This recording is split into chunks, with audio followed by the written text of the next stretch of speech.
أشهد أن لا إله إلا الله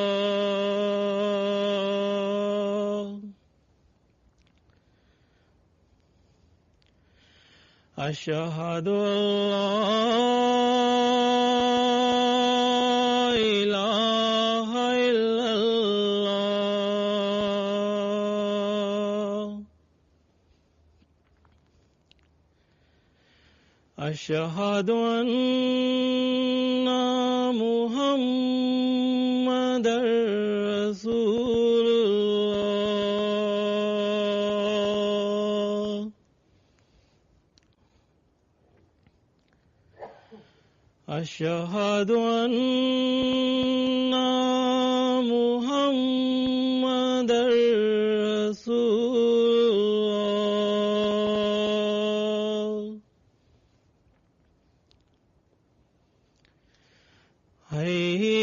حي على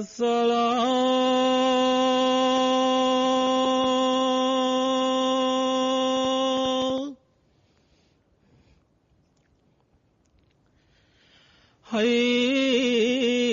حي على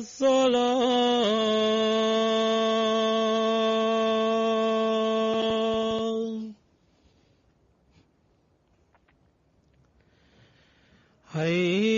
حي على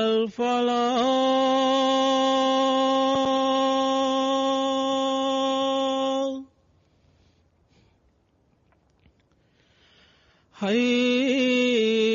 حي على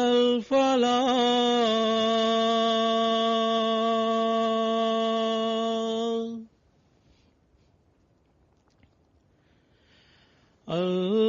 الله أكبر الله أكبر لا إله إلا الله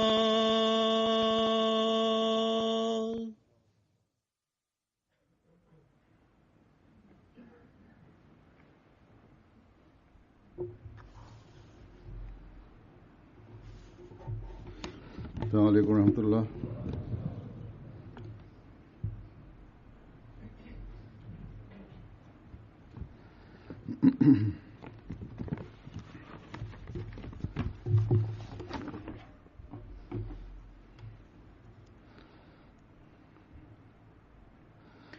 أشهد أن لا إله إلا الله وحده لا شريك له وأشهد أن محمدًا عبده ورسوله أما بعد فأعوذ بالله من الشيطان الرجيم بسم الله الرحمن الرحيم الحمد لله رب العالمين الرحمن الرحيم مالك يوم الدين إياك نعبد وإياك نستعين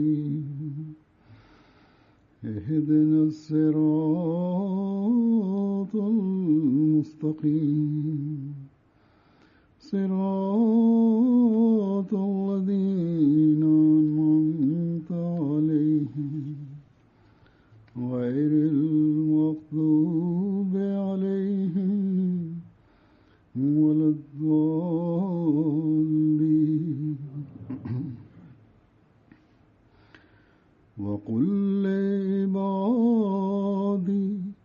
يقولوا التي هي أحسن إن الشيطان ينزغ بينهم إن الشيطان كان للإنسان عدوا مبينا.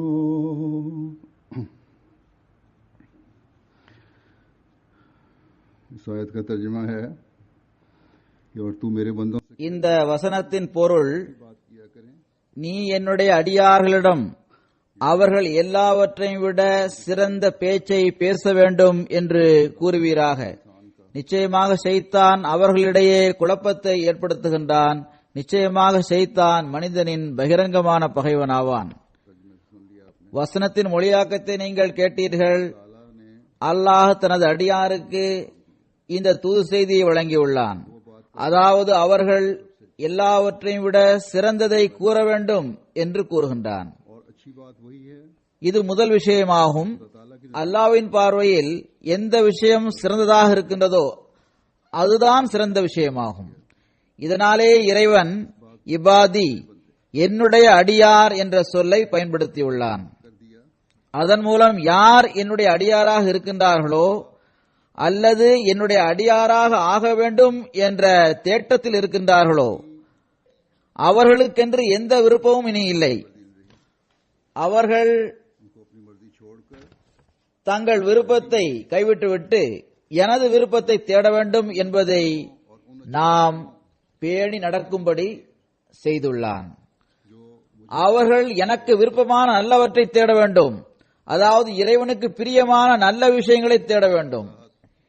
இந்த கருத்தை மேலும் விளக்கியவாறு அல்லாஹ் சூரா அல் பக்ராவில் இவ்வாறு கூறுகின்றான்.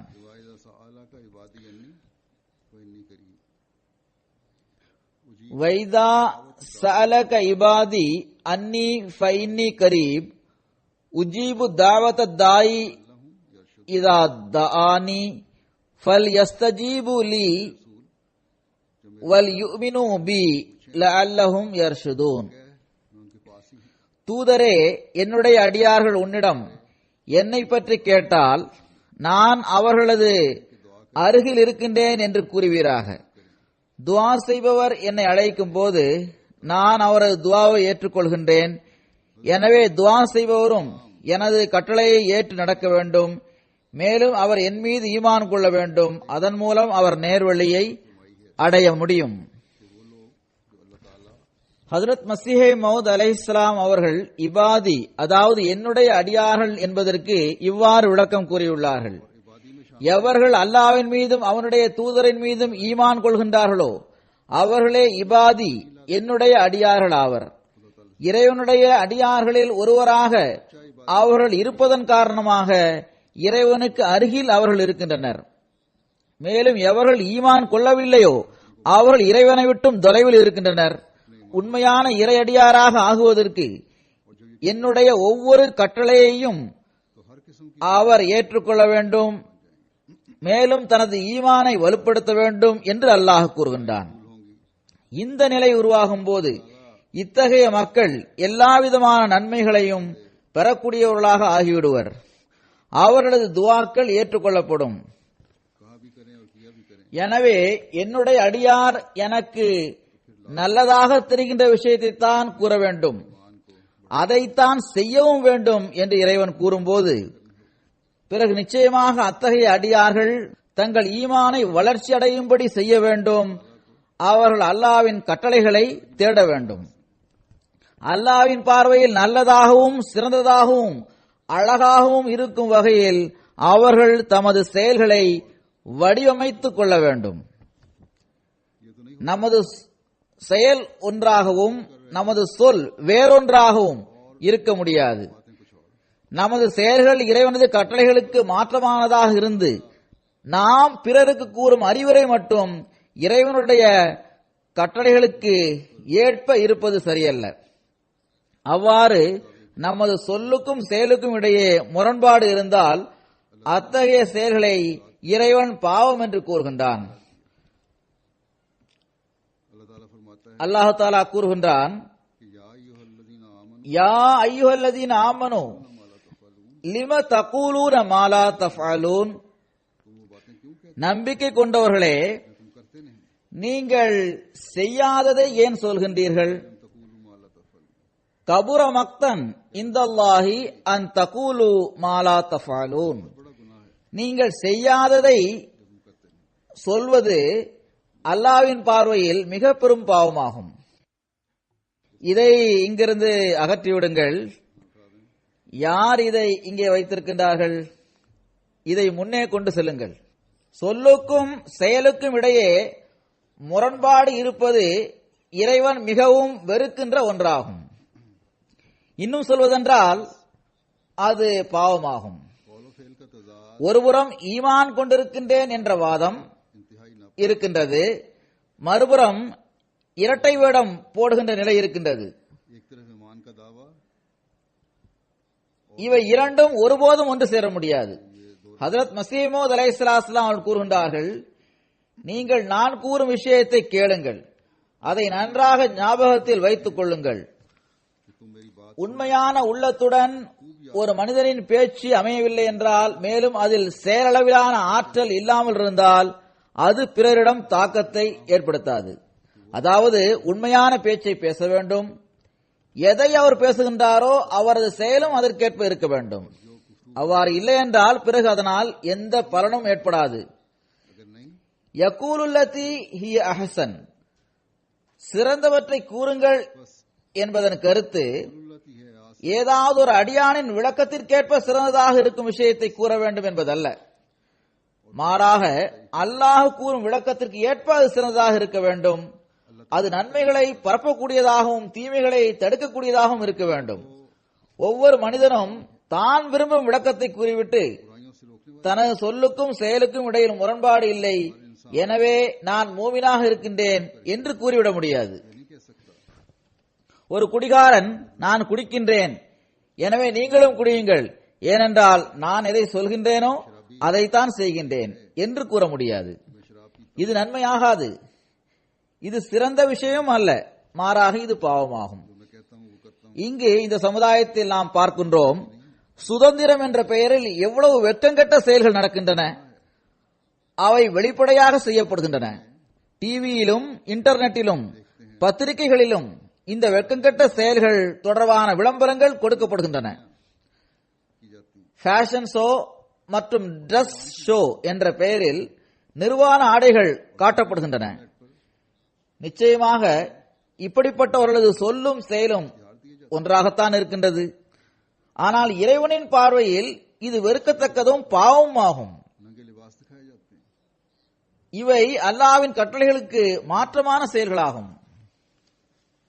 तो बेशक ऐसे लोगों के சில மக்கள், சில இளைஞர்கள் இப்படிப்பட்ட மக்களின் செயல்களின் தாக்கத்திற்கு ஆளாகிவிடுகின்றார்கள். नजदीक இவர் மிகவும் தெளிவான மனிதனாக இருக்கின்றார், இவரது வெளித்தோற்றத்தில் என்ன இருக்கின்றதோ அதுதான் இவரது உள்ளத்திலும் இருக்கின்றது, இவரிடம் இரட்டை வேடம் இல்லை என்று இவர்களை பற்றி அவர்கள் கருதுகின்றார்கள். ऐसे लोगों से मुतासर हो जाते हैं। அப்படிப்பட்டவர் நினைவில் கொள்ள வேண்டும், இவ்வாறு இரட்டை வேடம் போடாமல் இருப்பது ஒன்றும் நன்மை அல்ல, மாறாக அது வெட்கங்கெட்ட செயல்களை விளம்பரப்படுத்துவதாகும்.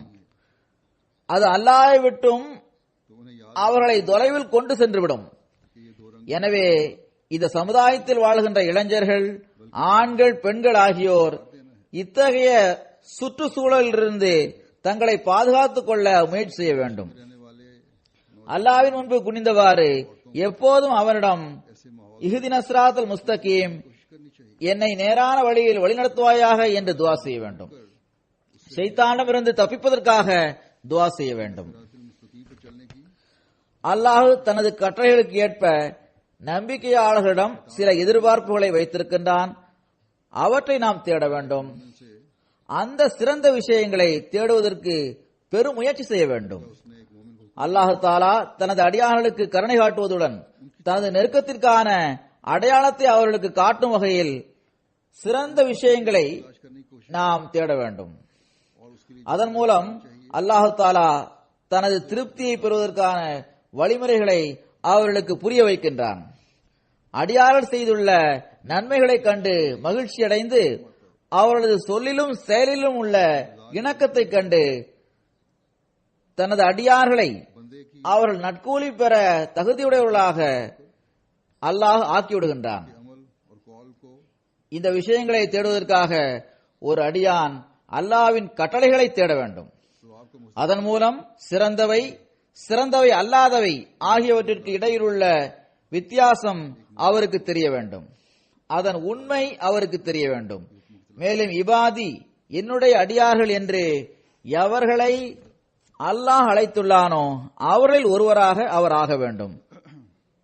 அல்லாஹ் அவர்களின் துஆக்கள் ஏற்றுக்கொள்ளப்பட்டதற்கான நற்செய்தி அவர்களுக்கு வழங்குகின்றான். அகமதிகளாகிய நம்மீது இந்த காலத்தில் இந்த பெரிய பொறுப்பு இருக்கின்றது. ஏனென்றால் நாம் காலத்தின் இமாமை ஏற்றுக்கொண்டுள்ளோம். நமது சொல்லையும் செயலையும் ஒன்றுபோல் வைத்திருப்போம் என்று நாம் உடன்படிக்கை செய்துள்ளோம்.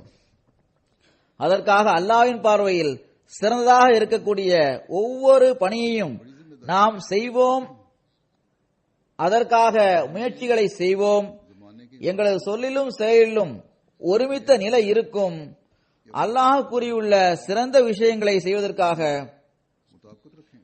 நாங்கள் திருக்குர்ஆன் பக்கம் திரும்புவோம் என்று நாம் உடன்படிக்கை செய்துள்ளோம். திருக்குர்ஆனில் இவ்வாறான நூற்றுக்கணக்கான கட்டளைகள் உள்ளன. சிறந்தவை மற்றும் சிறந்தவை அல்லாதவை ஆகியவற்றுக்கிடையில் உள்ள வேறுபாடு தெளிவாக கூறப்பட்டிருக்கின்றது.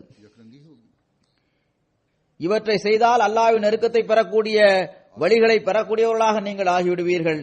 இவற்றை செய்தால் அல்லாஹ்வின் வெறுப்பிற்கு காரணமாக ஆகிவிடுவீர்கள் என்று அதில் தெளிவாக கூறப்பட்டுள்ளது. இப்போது இப்படிப்பட்ட சில விஷயங்களை நான் எடுத்துக் கூறுகின்றேன். உதாரணமாக அல்லாஹ் முஸ்லிம்களை பார்த்து கூறுகின்றான், குந்தும் خير أمة أخرجت للناس تأمرون بالمعروف وتنهون عن المنكر وتؤمنون بالله. அதாவது நீங்கள் மக்களின் பயனுக்காக உருவாக்கப்பட்டுள்ள எல்லோரையும் விட மிக சிறந்த கூட்டத்தினர் ஆவீர்கள். நீங்கள் நன்மையை ஏவுகின்றீர்கள், தீமையிலிருந்து தடுக்கின்றீர்கள், மேலும் அல்லாஹ்வின் மீது நம்பிக்கை வைத்துள்ளீர்கள். அல்லாஹ் தனது அடியார்கள் அல்லது ரஹ்மான் அடியார்கள் என்ற தகுதியை பெறுகின்ற கூட்டத்தினரை எல்லா மனிதர்களை விடவும் சிறந்த கூட்டத்தினர் என்று கூறியுள்ளான்.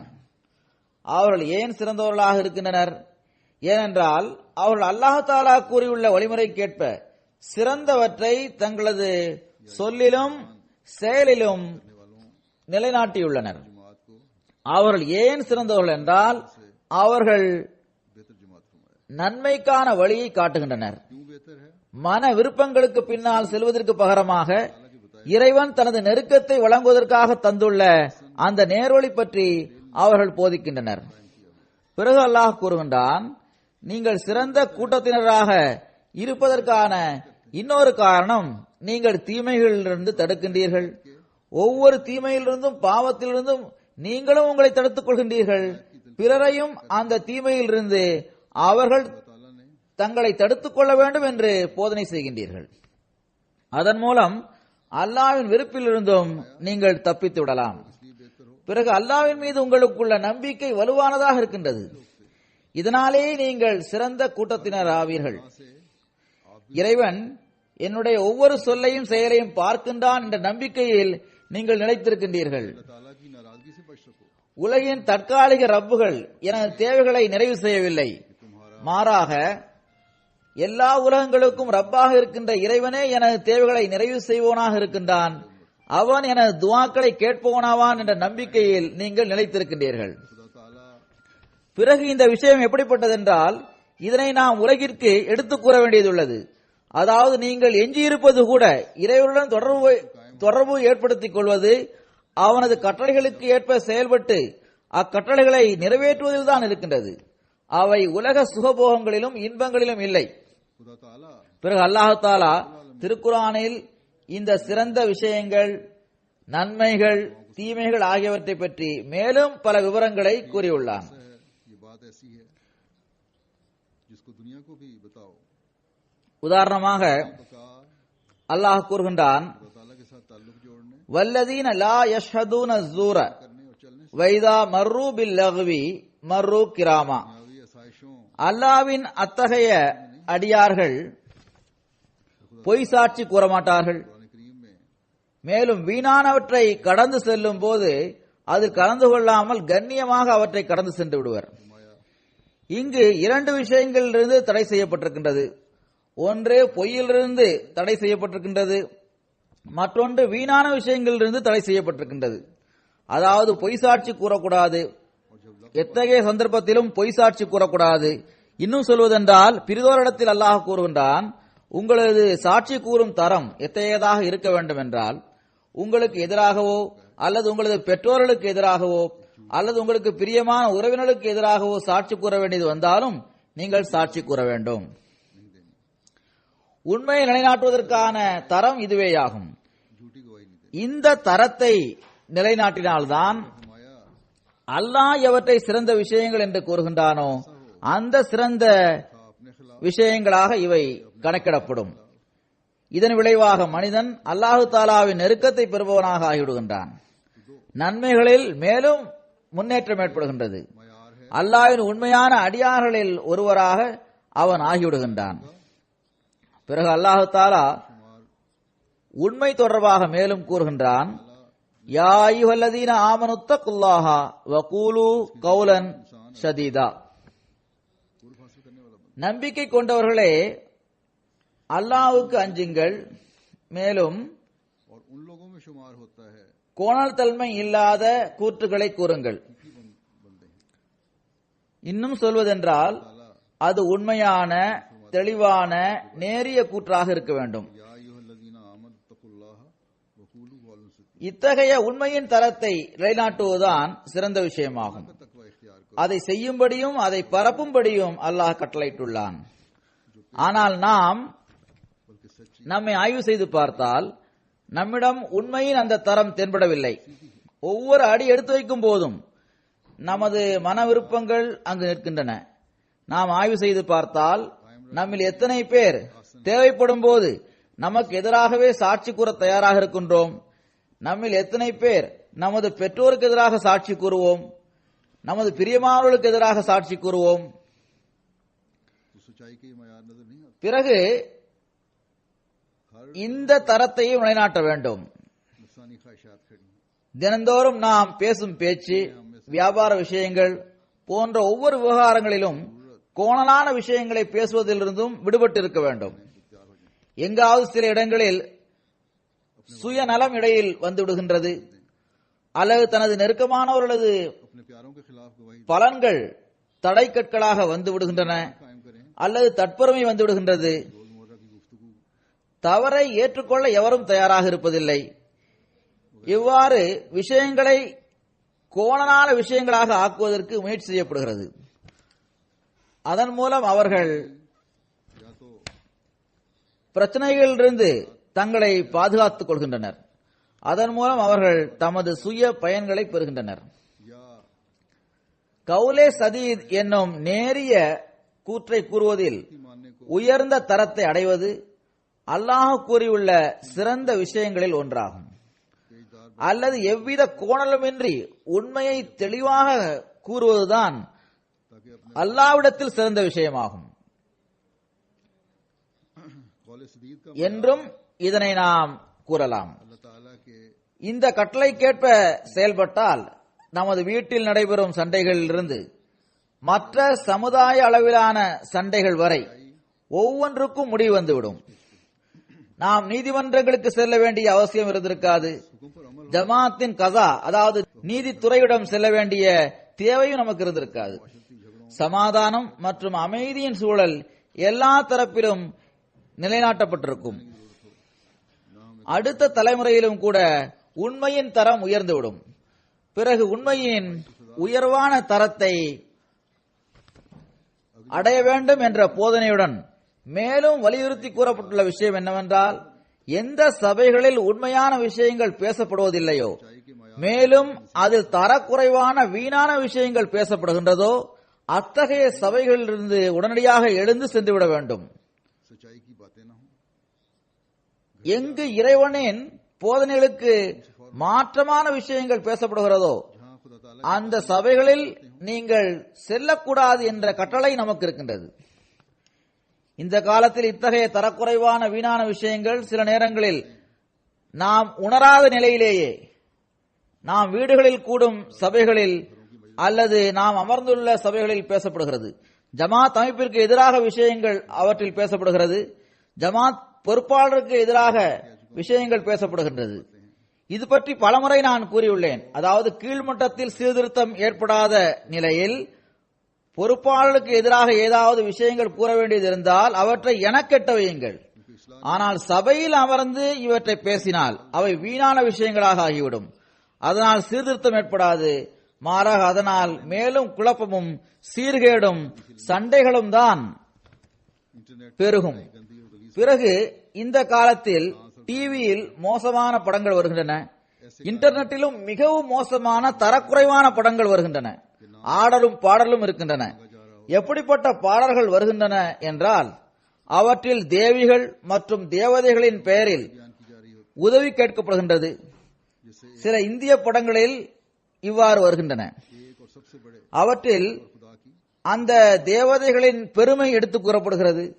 இதனால் ஏகனான எல்லோரையும் விட பெரிய சக்தி உள்ள இறைவன் மறுக்கப்படுகின்றான். அல்லது தேவதைகள் மற்றும் சிலைகள் இறைவன் வரை நம்மை கொண்டு செல்வதற்கான வழியாக இருக்கின்றது என்று அதில் வெளிப்படுத்தி கூறப்படுகிறது. எனவே இவை அனைத்தும் வீணான விஷயங்களாகும். இறைவனுக்கு இணை வைக்கும் செயலாகும். இறைவனுக்கு இணை வைத்தலும் பொய்யும் ஒன்றேயாகும். அப்படிப்பட்ட பாடல்களையும் கேட்கக்கூடாது.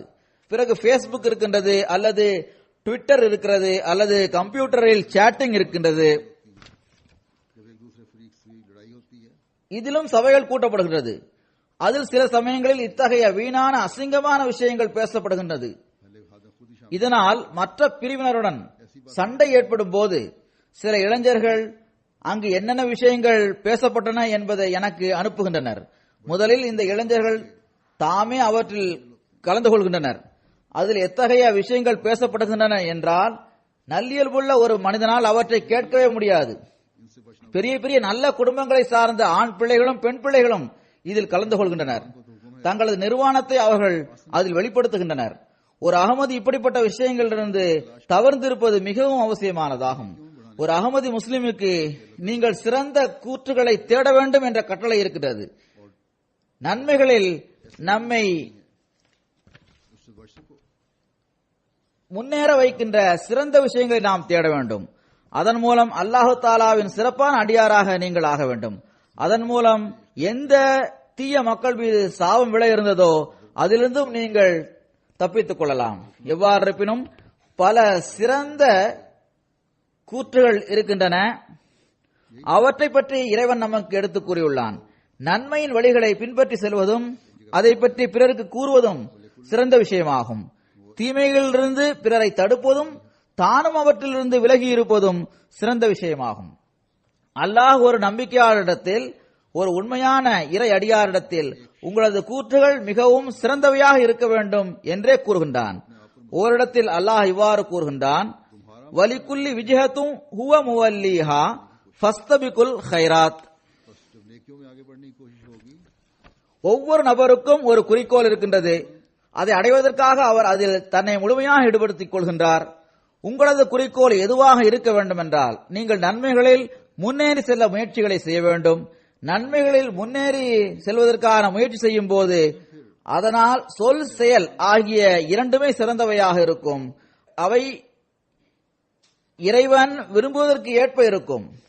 நன்மைகளில் முன்னேறி செல்வதற்கான முயற்சிகளை செய்யும் போது பிறகு நிச்சயமாக ஷைத்தானிடமிருந்தும் அவனுடைய தாக்குதல்களில் இருந்தும் தப்பிப்பதற்கான முயற்சிகளும் இருக்கும்.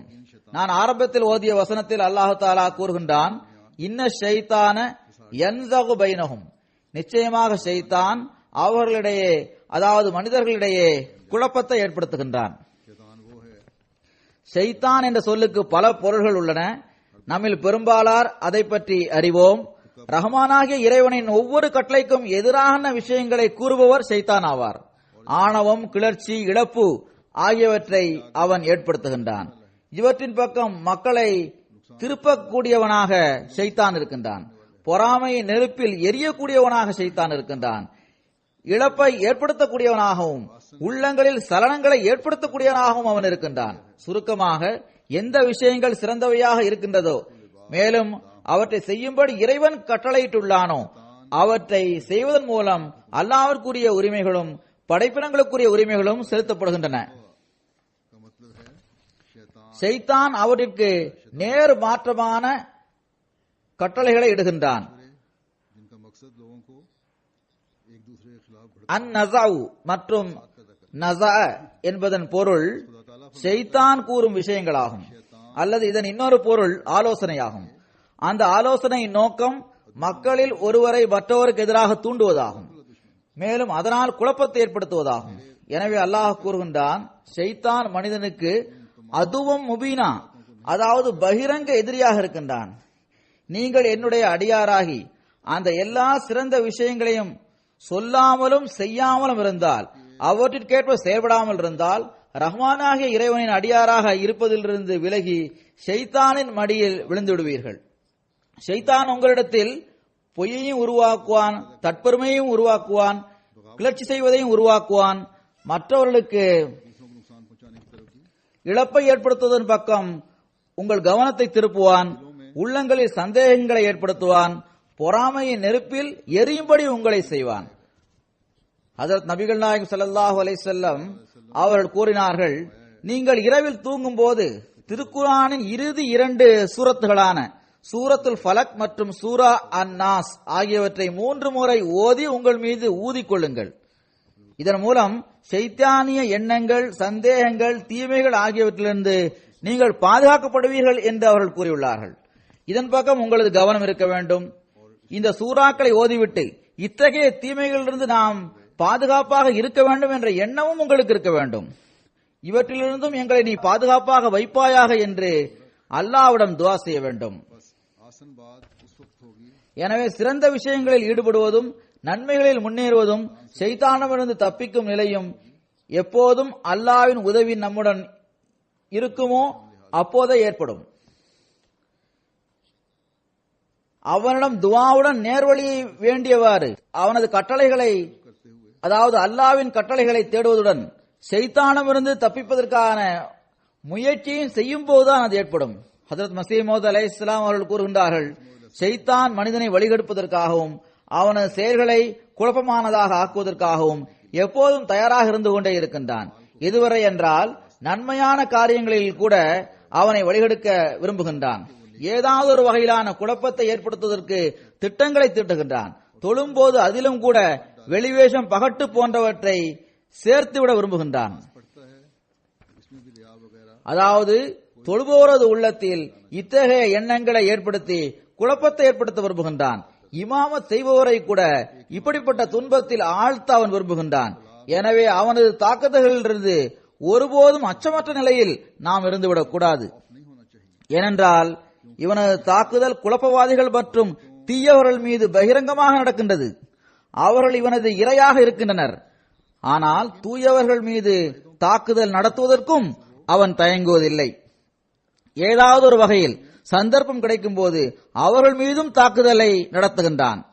எந்த மக்கள் இறைவனின் அருளின் கீழ் இருக்கின்றனரோ, ஷைத்தானின் நுட்பத்தில் நுட்பமான தீங்குகள் பற்றி தெரிந்தவர்களாக இருக்கின்றார்களோ, அவர்கள் அதிலிருந்தும் தப்பிப்பதற்காக அல்லாஹ்விடம் துஆ செய்கின்றனர். ஆனால் எவர்கள் பக்குவம் அடையாமலும் பலகீனமானவர்களாகவும் இருக்கின்றார்களோ அவர்கள் சில நேரங்களில் இத்தகு துன்பங்களில் ஆழ்ந்து விடுகின்றனர். மலாமத்தி என்று ஒரு பிரிவு உள்ளது. அவர்கள் தங்கள் நன்மைகளை மறைக்கின்றனர், தங்களது தீமைகளை வெளிப்படுத்தி காட்டுகின்றனர். ஒரு பிரிவு இப்படியும் இருக்கின்றது. அவர்கள் உங்கள் நன்மைகளை மறைக்க வேண்டும், உங்களது தீமைகளை வெளிப்படுத்த வேண்டும் என்று கூறுகிறது. அதனால் இவர் மிகவும் நல்லவர் என்று எவரும் கூறிவிடக் கூடாது என்று அவர்கள் கூறுகின்றனர். இவ்வாறு நாம் ஷைத்தானின் தீங்குகளிலிருந்து தப்பித்து விடலாம் என்று நினைக்கின்றனர். ஆனால் எனது பார்வையில் அவர்களும் முழுமையடைந்தவர்கள் அல்ல. என்றால் அவர்களது உள்ளத்திலும் அல்லாஹ் அல்லாத மற்றவர்களே உள்ளனர். அவ்வாறு மற்றவர்கள் இல்லை என்றால் அவர்கள் ஒருபோதும் அவ்வாறு செய்ய மாட்டார்கள். மனிதன் இறைஞானத்திலும் இறைவனை அடையும் வழியிலும் எவ்வகையிலும் மற்றவர்கள் அவனது உள்ளத்தில் இல்லாமல் இருக்கும்போதுதான் முழுமையான நிலையை அடைகின்றான். இப்படிப்பட்ட பிரிவினர் நபிமார்களது பிரிவினர்களாகத்தான் இருக்கின்றனர். இவர்கள் எப்படிப்பட்ட முழுமை பெற்ற மனிதர்களாக இருக்கின்றனர் என்றால் இவர்களது உள்ளத்தில் மற்றவர்களது இருப்பு முற்றிலும் அழிந்து விடுகின்றது. எவ்வாறு இருப்பினும் நபிமார்களுக்குத்தான் இப்படிப்பட்ட தகுதி கிடைக்கும். அவர்களை தவிர வேறு எவருக்கும் இந்த தகுதி கிடைக்காது. எனவே முயற்சி செய்ய வேண்டிய தேவையில்லை என்று எவரும் கருதிவிடக் கூடாது. பல சந்தர்ப்பங்களில் ஹஜ்ரத் மஸீமூத் அலைஹிஸ்ஸலாம் அவர்கள் நீங்கள் உங்களது தரத்தை உயர்த்த முயற்சி செய்து கொண்டே செல்லுங்கள் என்று கூறியுள்ளார்கள். மேலும் மஸீமூத் அலைஹிஸ்ஸலாம் அவர்கள் கூறினார்கள், இறை நேசர்களாக மாறுங்கள், இறை நேசர்களை வணங்குபவர்களாக மாறாதீர்கள். பிறகு அல்லாஹ் தஆலா ஹஜ்ரத் நபிகள் நாயகம் ஸல்லல்லாஹு அலைஹி வஸல்லம் அவர்களது முன்மாதிரி எடுத்து கூறியவாறு இவர் உங்களுக்கு அழகிய முன்மாதிரியாக இருக்கின்றார், அந்த முன்மாதிரியை பின்பற்றி செல்ல முயற்சி செய்யுங்கள் என்று கூறுகின்றான். எனவே ஷைத்தானின் தாக்குதலிலிருந்து தப்பிப்பதற்கு முழுமையாக முயற்சி செய்யுங்கள். இதற்காக அல்லாஹ் தஆலா கூறியிருப்பது போன்று சிறந்த கூற்றை கூறுவது அவசியமானதாகும். ஒவ்வொரு விவகாரத்திலும் அல்லாஹ்வின் கட்டளைகளின் பக்கம் பார்ப்பது அவசியமானதாகும். பிறகு துஆவையும் அல்லாஹ் தஆலா கற்றுத் தந்துள்ளான். திருக்குர்ஆன் இறுதி 2 சூறாக்களில் ஷைத்தானின் எல்லாவிதமான தாக்குதல்களிலிருந்தும் தப்பிப்பதற்கான துஆ இருக்கின்றது. பிறகு அல்லாஹ் தஆலா ஒரு இடத்தில் கூறுகின்றான், வ இம்மா யன்ஸகன்னக மினஷ் ஷைத்தானி நஸ்குன் ஃபஸ்தஇஸ் பில்லாஹ் இன்னஹு ஹுவஸ் ஸமீஉல் அலீம். உங்களுக்கு ஷைத்தானிடமிருந்து வழிகெடுக்கக்கூடிய ஒரு விஷயம் வந்தால், சிறந்த கூற்றுக்கு மாற்றமான விஷயத்தை ஷைத்தான் உங்களுக்கு எட்ட வைத்தால் நீங்கள் அல்லாஹ்விடத்தில் அடைக்கலத்தை தேடுங்கள். அஊது பில்லாஹி மினஷ் ஷைத்தானிர் ரஜீம் என்று ஓதுங்கள். லா ஹவுல வலா குவத்த இல்லா பில்லாஹ் என்று ஓதுங்கள். அல்லாஹ் நான் கேட்பவனாகவும் அறிபவனாகவும் இருக்கின்றான் என்று கூறி நமக்கு நம்பிக்கையூட்டுகின்றான். நல்லெண்ணத்துடன் துஆக்கள் செய்யப்பட்டிருந்தால் நிச்சயமாக அவன் அவற்றை கேட்கின்றான். இங்கு இந்த விஷயத்தை நான் தெளிவாக கூறுகின்றேன். ஷைத்தான் பொறாமையின் நெருப்பில் தானும் எரிந்து ஆதமை மறுத்து அந்த இடத்திலிருந்து வெளியேறிவிட்டான். பிறகு மனிதர்களை இந்த நெருப்பில் எரிய வைப்பதற்காக அவன் உடன்படிக்கையும் செய்து கொண்டான். இது மிகவும் அபாயகரமான விஷயமாகும். இந்த பொறாமை நெருப்புதான் சமுதாயத்தின் அமைதியின்மைக்கு காரணமாக இருக்கின்றது. எனவே ஒவ்வொரு அகமதியும் இதிலிருந்து மிகவும் அதிகமாக விலகி இருக்க வேண்டிய தேவை இருக்கின்றது. குறிப்பாக இதிலிருந்து தப்பிப்பதற்கு மிகவும் அதிகமாக மன்றாடி துஆ செய்ய வேண்டும். ஷைத்தானின் தாக்குதல் இருவிதமாக இருக்கும். ஒருபுறம் இறைவனோடு உள்ள உறவை முறிப்பதற்கும் அதனை துண்டிப்பதற்கும் தாக்குதல் நடத்துகின்றான். மறுபுறம் ஒரு மனிதனுக்கு இன்னொரு மனிதனுடன் உள்ள தொடர்பை துண்டிப்பதற்கும் அவன் முயற்சி செய்கின்றான். ஆனால் சிறந்த கூற்று அல்லாஹ்வின் மீதுள்ள அன்பின் பக்கம் மனிதனை கொண்டு செல்கின்றது. மேலும் இறைவனுக்காக ஒரு மனிதன் மற்ற மனிதனை நேசிக்கும்படி அது செய்கின்றது. நான் ஏற்கனவே கூறியது போன்று இறைவனுக்கும் படைப்பினங்களுக்கும் செலுத்த வேண்டிய உரிமைகளை சிறந்த கூற்றின் மூலமே நாம் செலுத்த முடியும். எல்லோரிடத்திலும் அன்பு, எவரிடத்திலும் பகை இல்லை என்று நாம் எழுப்புகின்ற முழக்கத்தை கேட்டு அந்நியர்கள் கூட சிறந்த தாக்கத்திற்கு ஆளாகின்றனர். நமது சபைகளில் அவர்கள் வரும்போது இது பற்றி குறிப்பிடாமல் அவர்களால் இருக்க முடியாது. ஆனால் நாம் நம்மிடையே ஒருவர் மற்றவரிடம் இதனை வெளிப்படுத்தி காட்டாமல் இருந்தால் இந்த முழக்கம் பலனற்றதாகும். இது அல்லாஹ்வின் கட்டளையாகும். இதனை நான் மீண்டும் மீண்டும் ஜமாத்திற்கு எடுத்து கூறியுள்ளேன். இறைவன் கூறுகின்றான், ருஹமாஹு பைனஹும், உங்களில் ஒருவர் மற்றவரிடம் மிகவும் கருணையுடனும் பரிவுடனும் நடந்து கொள்ளுங்கள், அன்புடனும் நேசத்துடனும் நடந்து கொள்ளுங்கள். அப்படிப்பட்டவர்களே சரியான நம்பிக்கையாளர்களாக இருக்கின்றனர். இது நம்பிக்கையாளரின் அடையாளமாகும். பெரிய பெரிய சொற்பொழிவுகளை நிகழ்த்தி எல்லோரிடத்திலும் அன்பு, எவரிடமும் பகையில்லை என்பது எங்களது முழக்கமாகும் என்பதை நாம் நிரூபிக்க எவ்வளவுதான் முயற்சி செய்தாலும், பிறகு ஜமாத் ஒற்றுமைக்கு ஒரு ஈடு இணையற்ற முன்மாதிரியாக இருக்கின்றது என்று கூறினாலும், நாம் எவ்வளவு முயற்சி செய்கின்றோமோ அதன் உண்மையான தாக்கம் நாம் நம்முடைய வீட்டிலும் நமது சுற்றுச்சூழலிலும் இத்தகைய அமைதியான சூழலை ஏற்படுத்தும் போதுதான் ஏற்படும். அதாவது நம்மில் ஒருவர் மற்றவருடன் கருணையுடன் நடந்து கொள்ள வேண்டும், ஒருவர் மற்றவருடன் மன்னிக்கும் தன்மையுடன் நடந்து கொள்ள வேண்டும்.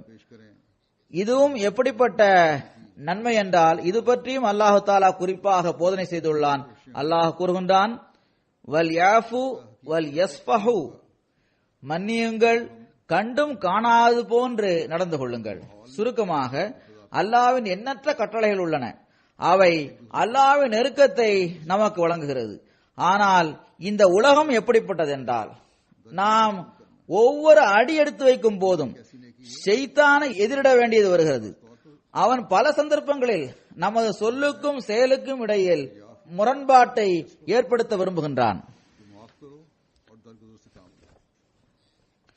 அல்லாஹ் உண்மையான நம்பிக்கையாளரிடமும் ரஹ்மானின் அடியார்களிடமும் செய்ய வேண்டும் என்று கூறிய விஷயங்களை விட்டும் நம்மை அவன் வெகு தொலைவில் கொண்டு செல்ல விரும்புகின்றான். எனவே நாம் நினைவில் கொள்ள வேண்டும், ஷைத்தான் தனது பணியை செய்து கொண்டே இருப்பான்.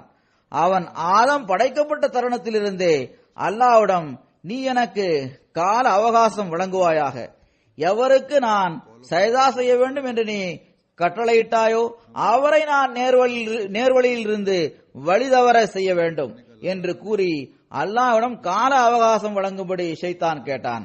பிறகு இவ்வாறும் அவன் கூறினான், பெரும்பாலாரை நான் எந்த வழிமுறை மூலம் வழிதவற செய்வர் என்றால் அவர்கள் எனக்கு பின்னால் வந்து விடுவார்கள்.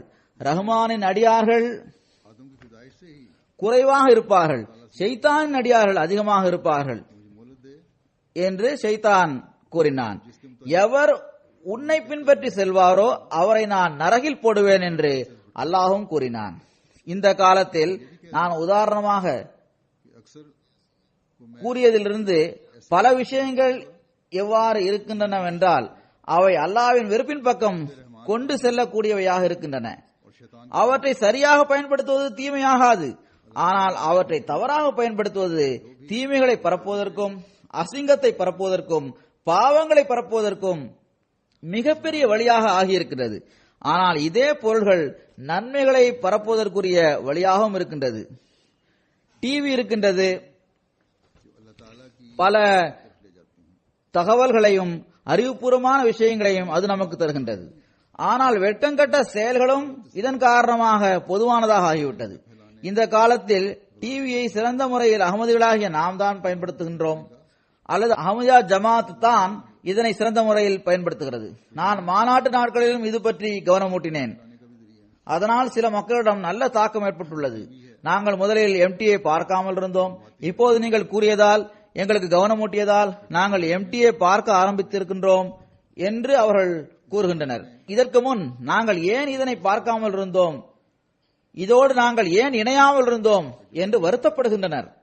இதை பார்க்க ஆரம்பித்து ஒரு வாரம் அல்லது 10 நாட்கள் ஆனதுமே எங்களது அறிவு மற்றும் ஆன்மீகத்தின் தரம் அதிகரித்துள்ளது என்று அவர்கள் கூறுகின்றனர். ஜமாத் பற்றி எங்களுக்கு சரியாக தெரிந்துவிட்டது என்று அவர்கள் கூறுகின்றனர். எனவே மீண்டும் நான் நினைவூட்டுகின்றேன், இதன் பக்கம் அதிகமாக கவனம் செலுத்துங்கள். உங்களது வீடுகளை இந்த அருட்கொடைகளில் இருந்தும் பலன் பெறுபவையாக ஆக்கிக் கொள்ளுங்கள். இதனை அல்லாஹ் நமது தர்பியத்திற்காகவும் நமது அறிவையும் ஆன்மீகத்தையும் அதிகரிப்பதற்காகவும் நமக்கு வழங்கியிருக்கின்றான். அதன் மூலம் நமது சந்ததிகள் அகமதியத்தில் நிலைத்திருக்கக்கூடியதாக இருக்க வேண்டும். எனவே நாம் நம்மை எம்டிஏவுடன் இணைத்து வைக்க முயற்சி செய்ய வேண்டும். இப்போது குத்பாக்களை தவிர வேறு பல லைவ் புரோகிராம்கள் வருகின்றன. அவை எங்கு மார்க்க ஆன்மீக முன்னேற்றத்திற்கு காரணமாக இருக்கின்றதோ அங்கு அறிவின் முன்னேற்றத்திற்கும் அது காரணமாக இருக்கின்றது. இதற்காக லட்சக்கணக்கான டாலர்களை ஜமாத் ஒவ்வொரு வருடமும் செலவு செய்கிறது. ஜமாத்தில் உள்ள நபர்களின் தர்பியத்தை கருத்தில் கொண்டு இதை செய்கிறது. ஜமாத்தில் உள்ள நபர்கள் இதிலிருந்தும் முழுமையாக பயன்பெறாமல் இருந்தால் அவர்கள் தாங்களாகவே தங்களை இந்த அருள்களிலிருந்து விலக்கிக் கொள்கின்றனர் என்றுதான் அதற்கு பொருள். அந்நியர்கள் இப்போது இதிலிருந்து முழுமையாக பலன் பெறுகின்றனர். ஜமாத்தின் உண்மை அவர்களுக்கு தெளிவாக தெரிகிறது. அல்லாஹ்வின் ஏகத்துவம் மற்றும் இஸ்லாத்தின் உண்மை பற்றி அவர்களுக்கு தெரிந்திருக்கின்றது. இதை பற்றிய சரியான அறிவு அவர்களுக்கு கிடைத்திருக்கின்றது. எனவே இங்கு வசிக்கக்கூடிய அகமதிகளும் முழு உலகில் உள்ள அகமதிகளும் எம்டிஏவில் இருந்து முழுமையாக பயனடைய வேண்டும். इससे भरपूर फायदा नहीं उठाएंगे अपने आप को எம்டிஏவின் இன்னொரு பரக்கத்தும் இருக்கின்றது.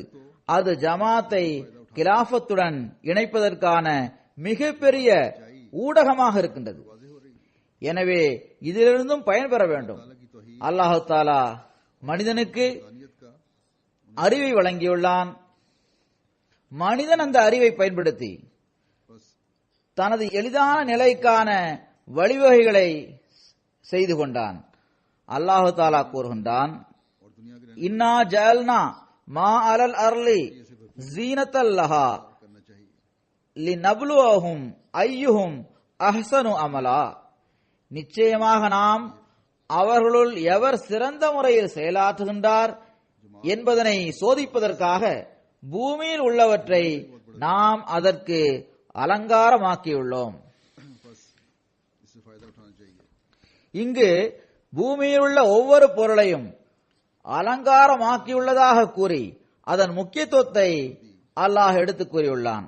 நாம் கண்டுபிடிக்கின்ற ஒவ்வொரு புதிய கண்டுபிடிப்பையும் அலங்காரம் என்று கூறி அதன் முக்கியத்துவத்தை அல்லாஹ் விளக்கியுள்ளான். ஆனால் அல்லாஹ் கூறுகின்றான், ஒவ்வொரு பொருளுக்கும் உள்ள முக்கியத்துவமும் அதன் இடத்தில் இருக்கின்றது. ஆனால் சிறந்த செயல்கள் மூலம் அவற்றுடன் தொடர்பு வைப்பதன் மூலமே பலன் கிடைக்கும். எனவே இந்த கண்டுபிடிப்புகளில் இருந்து பலன் பெறுங்கள். ஆனால் சிறந்த செயல்கள் குறிக்கோளாக இருக்க வேண்டும் என்று நமக்கு போதிக்கப்பட்டுள்ளது. आजमाएं कि कौन बेहतरीन अमल करता है. இந்த கண்டுபிடிப்புகளின் அழகு இவற்றின் மூலம் அல்லாவின் திருப்திக்கேற்ப செயல்படும் போதுதான் வெளிப்படும். இவற்றிலிருந்து நாம் பலன் பெற்றவாறு அதை பயன்படுத்த வேண்டும். அவற்றின் மூலமாக குழப்பம் உருவாகக்கூடாது. சிறந்த செயல்கள் இல்லை என்றால் இந்த फरमाया பொருள்கள் சோதனையாக ஆகிவிடும். இது பற்றி முதல்லேயே உதாரணங்களை கூறி விளக்கியுள்ளேன். இந்த எம்டிஏ டெலிவிஷன் உள்ளது, அதுவும் பலனையும் தருகின்றது, சிலருக்கு சோதனையாகவும் ஆகியிருக்கின்றது. பல வீடுகளும் இன்டர்நெட் மற்றும் சேட்டிங் காரணமாக அழிந்து கொண்டிருக்கின்றன. குழந்தைகள் மோசமாக பாதிக்கப்பட்டுள்ளனர். ஏனென்றால் சுதந்திரம் என்ற பெயரில் அல்லாஹ் வழங்கியுள்ள பொருள்களிலிருந்து தகாத பலனை இவர்கள் பெறுகின்றனர். உண்மையான இறையடியாருக்கு எப்போதும் சிறந்த கூற்றையும் சிறந்த செயலையும் கண்முன் நிறுத்தி செயல்படும்படி கட்டளையிடப்பட்டுள்ளது. பணி செய்வதன் நோக்கம் அல்லாஹ்வின் திருப்தியை பெறுவதாக இருக்க வேண்டும். திருக்குர்ஆனின் எண்ணற்ற கட்டளைகள் உள்ளன. ஒவ்வொரு கட்டளையின் விளக்கத்தையும் இங்கு எடுத்துக் கூற முடியாது. जो फायदा भी दे रहा है. ஒரு விஷயத்தின் பக்கம் நான் கவனமூட்ட விரும்புகின்றேன். இதை பற்றி நான் ஆரம்பத்திலும் சில விஷயங்களை கூறியுள்ளேன். அல்லாஹு தாலா ஓரிடத்தில் கூறுகின்றான், சிறந்த கூற்று தொடர்பாக அல்லாஹ்வின் இந்த கட்டளையை நாம் எப்போதும் கருத்தில் கொள்ள வேண்டும். அல்லாஹ்வுக்கு இது மிகவும் விருப்பமான விஷயமாகும். அல்லாஹ் இது தொடர்பாக ஓரிடத்தில் இவ்வாறு கூறுகின்றான், अब के लिए हुक्म है வமன் அஹ்ஸனு கௌலன் மிம்மன் தஆ இலல்லாஹி வ அமில சாலிஹன் வ கால இன்னனி மினல் முஸ்லிமீன். बहरहाल அல்லாஹ்வின் பக்கம் மக்களை அழைத்து தனது நம்பிக்கைக்கு ஏற்ப செயல்பட்டு நான் கட்டுப்பட்டு நடப்பவனை சார்ந்தவனாவேன் என்று கூறுபவரின் கூற்றை விட வேறு எவரது கூற்று நல்லதாக இருக்க முடியும்? मैं तवज्जो दिलानी चाहता இந்த அழகிய போதனையையும் கூற்றையும் ஒரு உண்மையான அடியாரிடம் हूं. अल्लाह ताला एक जगह फरमाता நாம் எதிர்பார்க்கலாம், அவ்வாறு எதிர்பார்க்கவும் வேண்டும். நான் ஆரம்பத்தில் ஓதிய வசனத்தில் யகூலு லில்லதி ஹிய அஹ்சன், மிகவும் சிறந்த கூற்றை கூறுங்கள் என்று கூறப்பட்டுள்ளது. மிக சிறந்த விஷயங்கள் என்பது அல்லாஹ் செய்யும்படி கூறியுள்ள விஷயங்களாகும். ஆனால் இந்த வசனத்தில் அல்லாஹ் கூறுகின்றான், இந்த எல்லா நல்ல விஷயங்களும் ஒன்று சேர்ந்து இந்த ஒரு விஷயத்தில் வந்து விடுகின்றது. அதுதான் இந்த வசனத்தின் சுருக்கமான கருத்துமாகும். அதாவது இறைவனின் பக்கம் அழைப்பதுதான் மிக சிறந்த கூற்றாகும். இறைவன் பக்கம் அழைப்பவர் தன்னை பற்றியும் ஆய்வு செய்து பார்க்க வேண்டும். எதன் பக்கம் அவர் மற்றவரை அழைக்கின்றாரோ அந்த விஷயங்களில் தான் எந்த அளவு செயல்படுகின்றார் என்று பார்க்க வேண்டும். நான் ஆரம்பத்திலும் கூறினேன், நீங்கள் செய்யாததை जो आयत में சொல்லாதீர்கள் என்று அல்லாஹ் கூறுகின்றான். ஏனென்றால் இது பாவமாகும். நான் விளக்கமாக கூறியிருப்பது போன்றே அல்லாஹ்வின் பக்கம் அழைப்பவர் தனது சொல்லையும் செயலையும் ஒன்றுபோல் வைத்திருக்க வேண்டும். वो बातें हैं, தன்னை முழுமையான முறையில் அல்லாஹ்வின் விருப்பத்தின் கீழ் வைத்திருக்க வேண்டும். लेकिन इस आयत में फरमाया இதுதான் இஸ்லாமிய போதனையின் உயர்தரமான உதாரணமாகும். அல்லாஹ்வின் பக்கம் அழையுங்கள், இதைவிட பெரிய சிறந்த கூற்று வேறு எதுவும் இல்லை என்று அது கூறுகின்றது. இது அல்லாஹ்விற்கு மிகவும் பிரியமான விஷயமாகும். जायजा लेना होगा, ஆனால் அழைப்பதற்கு உங்களது செயல்களையும் அமலே சாலிகாக பொருத்தமான நற்செயல்களாக ஆக்கிக் கொள்ள வேண்டும். அமலே சாலிஹ் என்பது இறைவனது வழிகாட்டலுக்கேற்ப செய்யப்படும் செயல்களாகும்.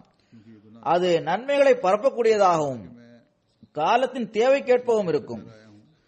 அது சீர்திருத்தம் ஏற்படுவதற்கு காரணமாக இருக்கும்.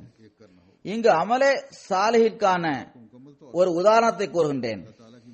இதில் நேரடியாக உங்களுக்கு தொடர்பில்லை என்றாலும் உங்களுக்கு விளக்கி கூறுவதற்காக இதனை கூறுவது அவசியமானதாகும்.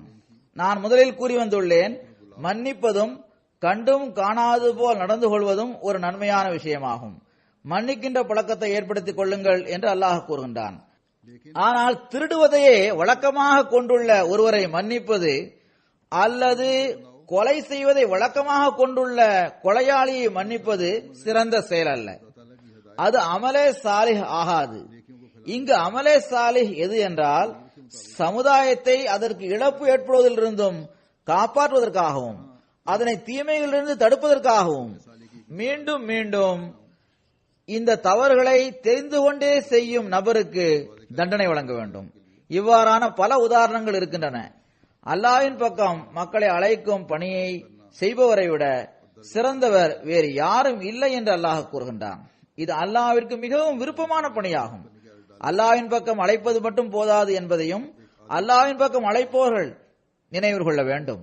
மாறாக அழைப்போவது ஒவ்வொரு செயலும் அமலே சாலிகாக பொருத்தமான நற்செயலாக இருக்க வேண்டும்.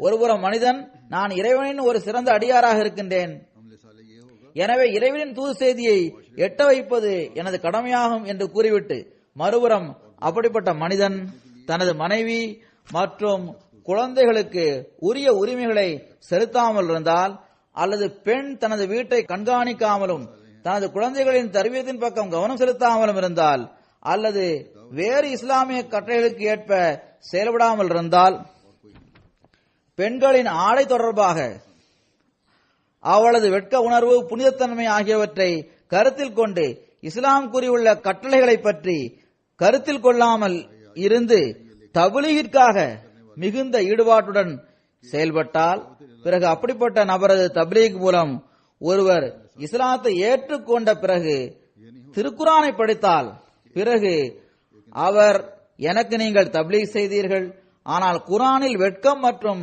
பர்தா பற்றியும் கட்டளையிடப்பட்டுள்ளது, நீங்கள் அதற்கேற்ப செயல்படவில்லை என்று கூறிவிடுவார். இவ்வாறு வேறு பல தீமைகளும் உள்ளன. பொய் கூறுவது, புறம் பேசுவது போன்ற தீமைகள் உள்ளன. பல தவறான செயல்கள் உள்ளன. ஒருவர் நன்றாக தப்லீக் செய்கின்றார் என்பதற்காக இத்தகைய தீமைகள், தவறுகள் மன்னிக்கப்படாது. அல்லாஹு தாலா கூறுகின்றான், சிறந்த கூற்றை கூறுபவர் அமலே சாலிஹ், அதாவது பொருத்தமான நற்செயல்களை செய்பவராகவும் இருப்பார். நான் கட்டுப்பட்டு நடப்பவனாவேன், நான் முழுமையாக கீழ்வடிந்து நடப்பவனாவேன் என்பதை வெளிப்படுத்தக்கூடியவராகவும் அவர் இருப்பார். எல்லா கட்டளைகளையும் சமீனா வ அதானா, கேட்டோம் கட்டுப்பட்டோம் என்ற முழக்கத்துடன் செய்பவராக அவர் இருக்க வேண்டும். இதுவே ஒரு உண்மையான முஸ்லிமின் அடையாளமாகும். இதன் அடிப்படையில் நான் ஆஸ்திரேலியா ஜமாத்திற்கு கவனமூட்ட விரும்புகின்றேன். இந்த விஷயத்தை நினைவில் கொள்ளுங்கள். அல்லாஹ்வின் பக்கம் மக்களை அழைப்பது அல்லாஹ்விற்கு மிகவும் விருப்பமான விஷயமாகும்.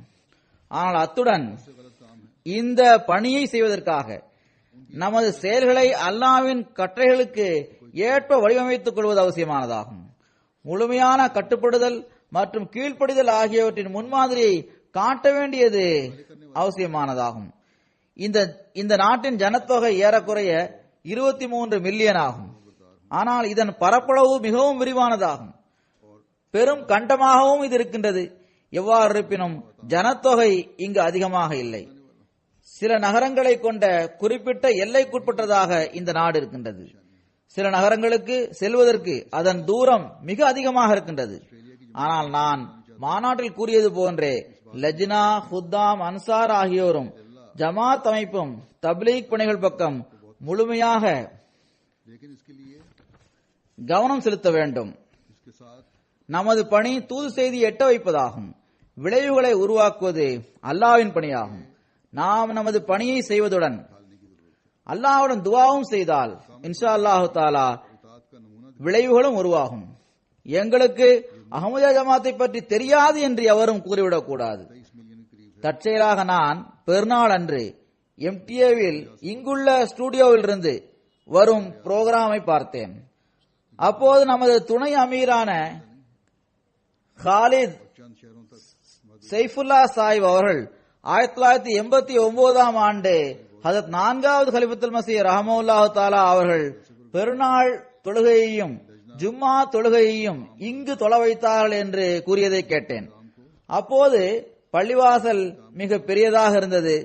அதிகபட்சம் 250 பேர் அப்போது இங்கு இருந்தனர் என்று அவர் கூறினார். ஆனால் இப்போது அவர்களது எண்ணத்திற்கேற்ப 2500 பேர் இங்கு இருக்கின்றார்கள். இதை கேட்டுவிட்டு உடனடியாக நானும் அல்ஹம்துலில்லாஹ் என்று கூறி இறைவனுக்கு நன்றி கூறினேன். நமது வழிமுறையும் அவ்வாறு இருக்க வேண்டும். எண்ணிக்கையை அதிகப்படுத்துவது இருக்க வேண்டும். ஆனால் இதை பற்றி நான் சிந்தித்த போது அத்துடன் எனக்கு கவலையும் ஏற்பட்டது. ஏறக்குறைய 24 ஆண்டுகள் கடந்த பிறகும் இப்போதுள்ள இந்த எண்ணிக்கை கூட அதிகபட்சம் பாகிஸ்தான் மற்றும் ஃபிஜி தீவுகளில் இருந்து வந்திருப்பவர்களின் எண்ணிக்கையாகும். தப்லீக் மூலம் 2 அல்லது 3 பேர் அகமதிகளானார்கள். அவர்களையும் பாதுகாக்க முடியவில்லை. 24 ஆண்டுகளில் இங்குள்ள உள்ளூர் வாசிகளில் 24 பேரை கூட அகமதிகளாக ஆக்க முடியவில்லை. அதாவது ஒரு வருடத்தில் ஒருவர் கூட அகமதியாகவில்லை. இங்குள்ள எண்ணிக்கையில் ஏற்பட்ட அதிகரிப்பு பாகிஸ்தான் மற்றும் ஃபிஜி தீவுகளில் உள்ள எண்ணிக்கையில் ஏற்பட்ட குறைவின் காரணமாக ஏற்பட்டதாகும். ஆஸ்திரேலியா ஜமாத்தின் முயற்சியால் இது நடக்கவில்லை. எனவே உண்மையான நிலையிலிருந்து நாம் நமது கண்களை மூடிக்கொண்டு இருந்துவிடக் கூடாது. இவற்றை எப்போதும் நம் கண்முன் நிறுத்த வேண்டும். இது கவலை தரும் விஷயமாகும். குறைந்தபட்சம் எனக்கு இது மிகவும் கவலை தரக்கூடிய விஷயமாகும். இங்குள்ள உள்ளூர்வாசிகளை தவிர, அதாவது தங்களை ஆஸ்திரேலியன் என்று கூறிக்கொள்கின்ற இந்த நாட்டில் பிறந்தவர்களை தவிர, இங்கு அரபு நாட்டிலிருந்தும் மற்ற சமுதாயங்களிலிருந்தும் மக்கள் வந்திருக்கின்றார்கள். அவர்களுக்கு தப்லீக் செய்ய வேண்டிய தேவை இருக்கின்றது. முறையாக திட்டமிட்டு தப்லீக் பணிகளை செய்ய வேண்டும். ஆஸ்திரேலியன் மக்களிடம் விஷயங்களை கேட்கும் தன்மையும் தைரியமும் இருக்கின்றது. விஷயங்களை பேச விரும்புகின்றனர். தொடர்புகளை ஏற்படுத்தி இவர்களை சென்றடைந்தால் கொஞ்சத்துக்கு கொஞ்சமாவது உண்மையான மார்க்கத்தை ஏற்றுக்கொள்கின்ற நல்லியல்புள்ள மக்கள் இவர்களில் கண்டிப்பாக இருப்பார்கள். ஒவ்வொரு துறை சார்ந்த மக்களுக்கும் இஸ்லாத்தின் அமைதி, அன்பு, சகோதரத்துவம் ஆகியவற்றின் தூது செய்தியை எட்ட வைப்பது நமது பணியாகும். மெல்போர்னில் சில மக்கள் என்னை சந்தித்தார்கள். அவர்கள் அகமதிகளை அறிந்திருந்தனர். ஆனால் அவர்களில் பெரும்பாலாருக்கு இஸ்லாத்தின் உண்மையான போதனைகளை பற்றி தெரியவில்லை. அவர்கள் அகமதிகளை ஒரு சிறந்த அமைப்பாக கருதுகின்றார்கள். எவர்களுடன் அகமதிகளுக்கு நட்பு இருக்கின்றதோ அவர்கள் அகமதிகள் நல்லொழுக்கமுடையவர்கள் என்றும் கருதுகின்றனர். ஆனால் இஸ்லாத்தின் அடிப்படையான தூது செய்தி அவர்களை சென்றடையவில்லை. எனவே இதன் பக்கம் கவனம் செலுத்துவது அவசியமானதாகும். ஒரு தூய உள்ளம் கொண்ட சகோதரருக்கு மாநாட்டின் போது பரிசு வழங்கப்பட்டது. அவர் ஊனமுற்றவராக இருந்தும் கூட இஸ்லாத்தின் அமைதியின் தூது செய்தி அடங்கியுள்ள 20,000 பிரசுரங்களை விநியோகம் செய்துள்ளார். முழு நாட்டிலும் இப்போது ஏறக்குறைய 4,000 பேர் அகமதிகள் இருப்பதாக கூறுகின்றார்கள். ஆனால் எனது கருத்துக்கேற்ப இதைவிட அதிக எண்ணிக்கையில் அகமதிகள் இருக்கின்றனர். 5,000 பேர் நீங்கள் இருக்கின்றீர்கள் என்றால் இதில் பாதி அல்லது 2,000 பேர் பிரசுரம் விளம்பினாலும் கூட 10 மில்லியன் பிரசுரங்கள் விளம்பியிருக்கலாம். तंजीम समझते हैं, अच्छे अखलाक वाले समझते हैं, इनकी दोस्तियां அதாவது ஆஸ்திரேலியாவின் ஜனத்தொகையில் ஏறக்குறைய சரி பாதிக்கு இந்த அமைதியின் தூது செய்தி சென்றடைந்திருக்கும். இதனை ஒரு வருடத்தில் அவர்கள் செய்து முடித்திருந்தால் தப்லீகிற்காக அடுத்த பிரசுரம் தயாராகி இருக்கும். இதில் 4 ஒரு பகுதி பிரசுரங்களை அல்லது 10 ஒரு பகுதி என்ற விகிதத்தில் பிரசுரங்களை நாம் விநியோகம் செய்திருந்தால் கூட மீடியாவிற்கு இதன் பக்கம் கவனம் ஏற்பட்டிருக்கும். अब आप कहते हैं பிறகு பத்திரிகைகளே இந்த தூது செய்தியை கொண்டு சென்றிருக்கும். பல நாடுகளிலும் இப்படித்தான் நடந்திருக்கின்றது. அமெரிக்கா போன்ற நாடுகளிலும் இவ்வாறு நடந்திருக்கின்றது. ஆக மற்ற பணிகள் அவர்கள் மூலமாக நடந்துவிடும். மீடியாவுடன் நல்ல தொடர்பு இருப்பதை நான் பார்க்கின்றேன். ஆனால் இதனை இஸ்லாத்தின் உண்மையான தூது செய்தியை பரப்புவதற்காக பயன்படுத்த வேண்டும். இங்கு முதிய வயதிலுள்ள பலரும் பல நாடுகளிலிருந்து வந்துள்ளனர். இங்கும் அவர்களுக்கு நான் இதைத்தான் கூறுவேன். இவர்களுக்கு எந்த பணியும் இல்லை, வீட்டில் ஓய்வாக அமர்ந்திருக்கின்றனர். அவர்கள் தங்கள் நேரத்தை அர்ப்பணிக்க வேண்டும். பேம்ப்ளெட் போன்றவற்றை அவர்கள் விநியோகம் செய்ய வேண்டும். ஜமாத்தின் லிட்டரேச்சர்களை கொண்டு செல்லுங்கள், அவற்றை விநியோகம் செய்து தப்லீக் செய்யுங்கள். इस पैगाम को उठा लेते हैं। நான் கூறிய இந்த புள்ளி விவரங்கள் உங்களுக்கு உணர்வை ஏற்படுத்துவதற்கே ஆகும். இந்த பிரசுரங்களை அச்சடிப்பதற்கான செலவை ஏற்றுக்கொள்ளும் வகையில் ஆஸ்திரேலிய ஜமாத்திற்கு சக்தி இல்லை என்பதை நான் அறிவேன். 5 அல்லது 10 சென்ட்ஸில் ஒரு லிட்டரேச்சர் அச்சடிக்கப்பட்டாலும் கூட 10 மில்லியன் மக்களுக்கு குறைந்தபட்சம் $5 லட்சம் தேவைப்படும். बहुत सी बड़ी उम्र के लोग भी हैं। மொத்தம் அச்சிடும் போது இவ்வளவுதான் செலவாகும். ஆனால் எவ்வாறு இருப்பினும் லட்சக்கணக்கில் இதை வெளியிட வேண்டும் என்றாலும் அவ்வாறு செய்யலாம். அதில் எந்த பிரச்சனையும் இல்லை. இதனால் பெரும் பணிகளை செய்ய முடியும். பிறகு பிரசுடன் தொடர்பு இருந்தால் அதுவே மேலும் இந்த பணிகளை செய்துவிடும். பிளட் டொனேஷன் போன்ற திட்டங்களையும் நீங்கள் செயல்படுத்தியுள்ளீர்கள். ஆனால் இதனை இஸ்லாத்தின் பெயரோடு தொடர்படுத்தி செய்யுங்கள். அதன் மூலம் இஸ்லாத்தின் அமைதியின் தூது செய்தி உலகிற்கு தெளிவாக தெரிந்துவிட வேண்டும். இன்ஷா அல்லாஹ். इनकी मुताहमल ना हो सके 5-10 இதனால் கவனம் ஏற்பட்டு மேலும் பல வழிகள் திறந்துவிடும். இந்த பணியை செய்வதற்கு மிகவும் பெரிதாக தேவைப்படுவது அமலே சாலிஹ் என்னும் பொருத்தமான நற்செயல்களாகும் என்று அல்லாஹ் கூறுகின்றான். நன்மைகளில் முன்னேறுபவர்களாக நாம் இருக்க வேண்டும். இறைவன் மீது முழுமையான நம்பிக்கை இருக்க வேண்டும். துஆவின் பக்கம் கவனம் இருக்க வேண்டும். அல்லாஹ் நம்மை அமலே சாலிஹ் செய்கின்ற நன்மைகளில் மற்றும் கீழ்ப்படிந்து நடப்பதில் முன்னேறி செல்கின்ற அடியார்களை சார்ந்தவர்களாக ஆக்குவானாக. மேலும் அவனது திருப்திக்கேற்ப பணி செய்பவர்களாக நாம் இருக்க வேண்டும். இப்பணிகள் மூலம் நல்ல விளைவுகளையும் அல்லாஹ் ஏற்படுத்துவானாக. நமது எண்ணிக்கை அதிகமாவது இங்குள்ள உள்ளூர் வாசிகள் மூலமாக ஏற்பட வேண்டும். அல்லாஹ் அவ்வாறே செய்வானாக. तो इस्लाम की தொழுகைக்கு பிறகு நான் ஒரு ஜனாசா காயிப் தொழுகையையும் தொழ வைப்பேன். இது மதிப்புக்குரிய சாஹிப்சாதி அமத்துல் மத்தீன் சாஹிபா உடையதாகும். இவர்கள் ஹஜ்ரத் முஸ்லிம் மௌத் ரலியல்லாஹு அன்ஹு அவர்களின் மகளாவார்கள். மதிப்புக்குரிய சையத் மீர் மஹமூத் அகமது நாசிர் சாஹிப் அவர்களின் மனைவியாவார்கள். அக்டோபர் 14ஆம் தேதி இரவு ஏறக்குறைய 12 மணி அளவில் ரபுவாவில் இவர்கள் வஃபாத்தாகியுள்ளார்கள். இன்னா லில்லாஹி வ இன்னா இலைஹி ராஜிஊன். நேற்றைக்கு முந்தைய நாளான பெருநாள் அன்று இவர்களது நல்லடக்கம் நடந்தது. இவர்கள் காதியானில் 1936ஆம் ஆண்டு டிசம்பர் மாதம் 21ஆம் தேதி பிறந்தார்கள். காதியானில் தாருல் மசீஹில் இவர்கள் பிறந்தார்கள். ஹஜரத் அம்மாஜான் அவர்களும் ஹஜரத் 2வது கலிஃபத்துல் மசீஹ் ரலியல்லாஹு அன்ஹு அவர்களும் இவர்களுக்காக அதிகமாக துஆ செய்துள்ளார்கள். அவர்கள் ஹஜரத் சையீதா மரியம் சித்திகா சாஹிபா அவர்களின் மகளாவார்கள்.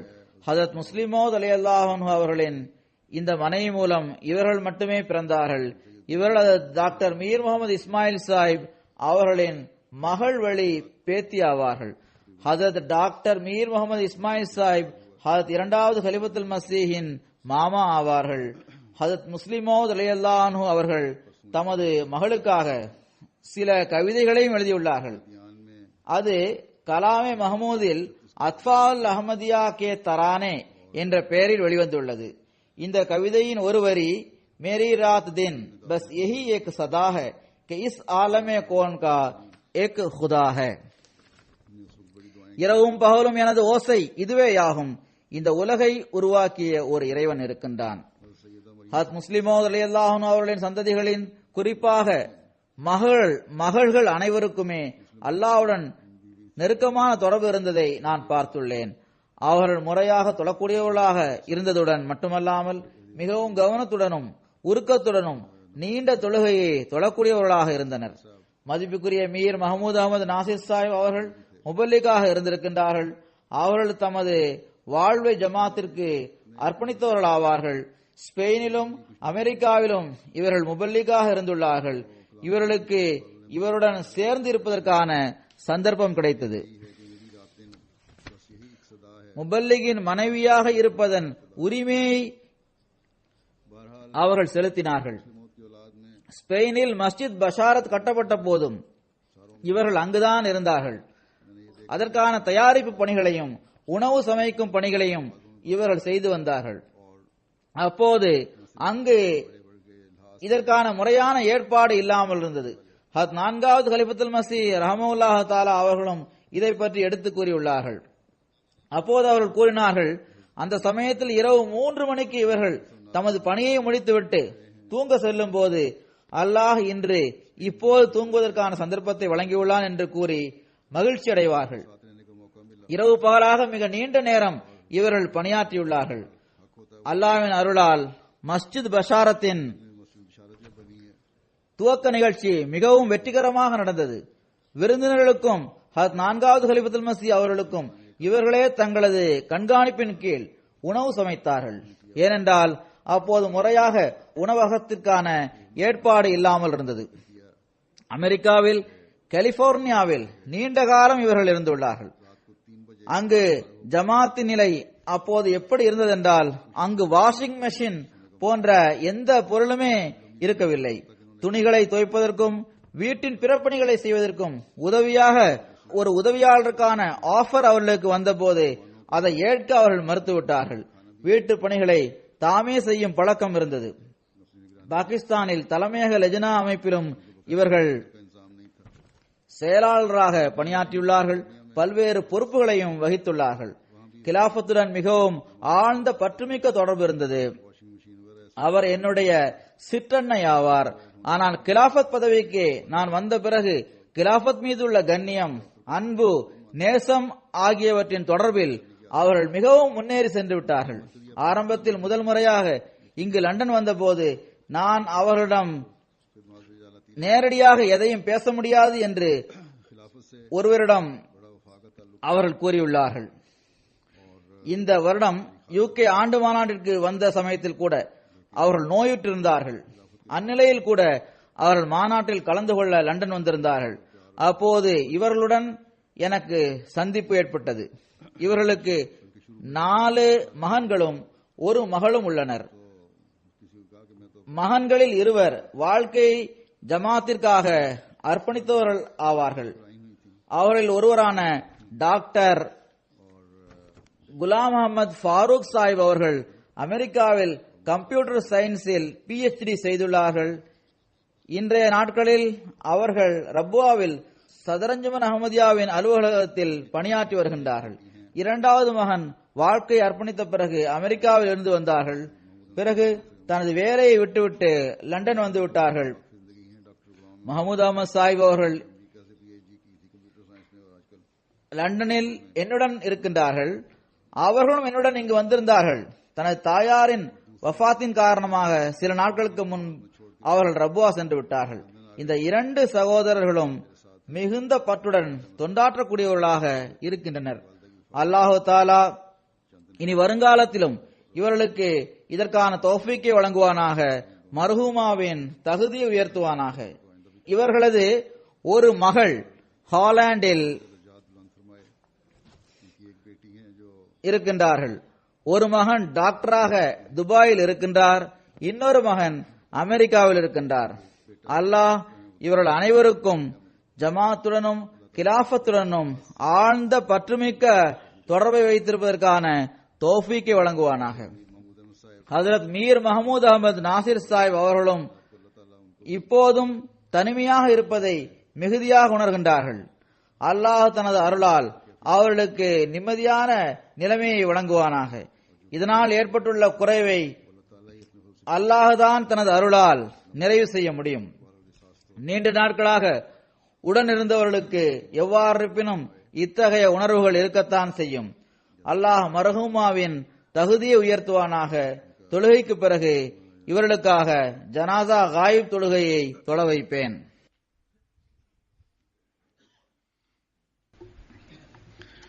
அல்ஹம்துலில்லாஹ் நஹ்மதுஹு வ நஸ்தஈனுஹு வ நஸ்தக்ஃபிருஹு வ நு'மினு பிஹி வ நதவக்கலு அலைஹி வ நஊது பில்லாஹி மின் ஷுரூரி அன்ஃபுஸினா வ மின் ஸய்யிஆத்தி அஅமாலினா.